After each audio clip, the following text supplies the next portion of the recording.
Mom pointed at me and snapped, "If you can't follow our rules, get out. This isn't your house." My brother smirked.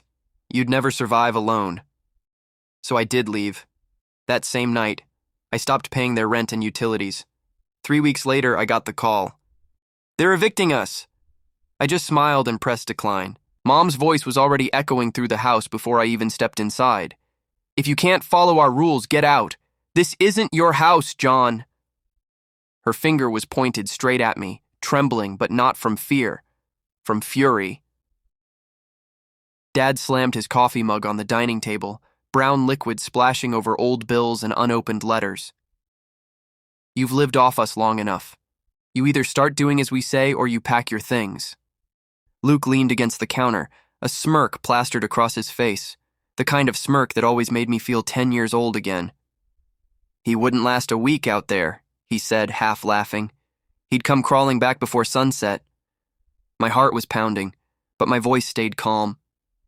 "Maybe I should test that theory." Mom scoffed. "Don't be ridiculous. You wouldn't survive a day without us. You don't even know how to take care of yourself." I felt the heat rise behind my eyes, but I swallowed it. For years, I'd argued, explained, begged to be seen. Not this time. I picked up my keys, my jacket. My hands were steady. Almost too steady. "John, don't walk out that door," Dad barked. I met his eyes. "Then stop giving me reasons to." As I stepped outside, Luke shouted behind me, "Yeah, run away like you always do." The door shut softly. But inside me, something slammed shut forever. That night, I promised myself, my silence would be my revenge. My name is John Hale, 27, the quiet one, the helper, the invisible son who kept everything running while everyone else played victim. I was the one who fixed broken things, lamps, cars, people. I stayed quiet when Luke stole credit for my work. I said nothing when Mom told guests, "Luke's our successful one," while I sat across the room, pretending not to hear. But silence has a weight. It presses on your chest until you can't breathe. I learned to smile through it. At birthdays, family dinners, arguments that weren't mine but somehow became mine. I wasn't the favorite, not even close. I was the placeholder, useful, quiet, disposable. But what they never realized was that quiet doesn't mean weak. Quiet means I was listening, and I'd been keeping every receipt, emotional and financial. There were things I knew, things I'd seen, things they'd done, and one day I knew I'd use every truth they tried to bury. The family table. 3 days later, I was invited to dinner. The table looked exactly the same. My table. I'd paid for it last Christmas when theirs broke. Mom greeted me like nothing had happened. "We just want to talk, honey. Sit down." Luke was scrolling through his phone, smirking.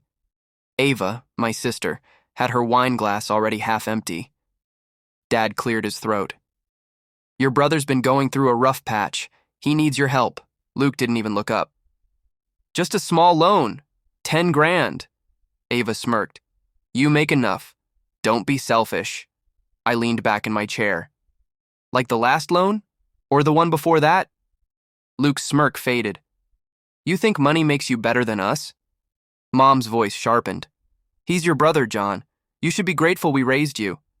I almost laughed. "Raised me? You mean blamed me?"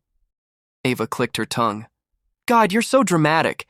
You act like you're the only one who's ever struggled." I studied them. The fake sympathy, the practiced guilt. It was all a performance. Then Dad said something that made my skin crawl. "Your savings wouldn't even exist if not for us." My eyes narrowed. "How do you know about my savings?" For the first time, Dad looked nervous. Mom jumped in too quickly. "We're family. We share things." No, we didn't. And that's when I realized someone had been reading my mail. The room suddenly felt smaller, the air heavier. Luke crossed his arms. "You've been hiding money. That's why you're acting better than us." I stared at him.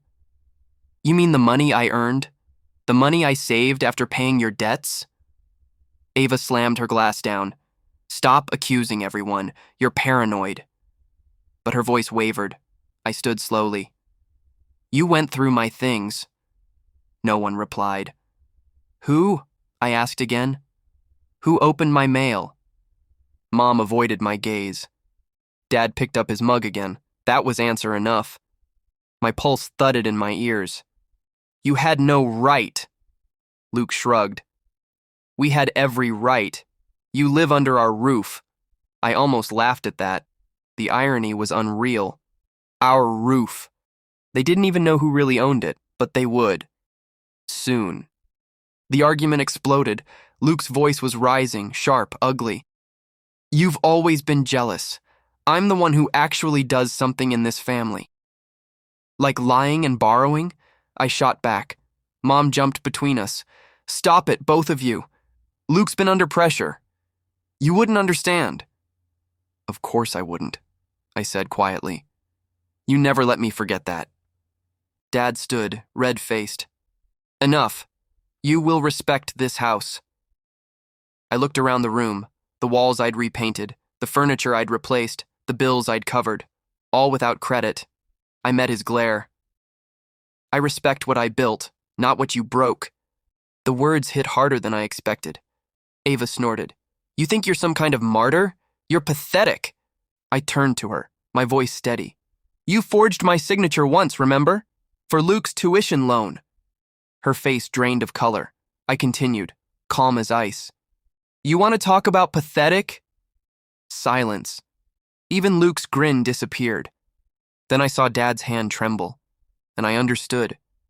He'd known all along. 2 years earlier, the bank had called, Mr. Hale, about your student loan. My what? I'd asked. The loan had my name, my social security number, all forged.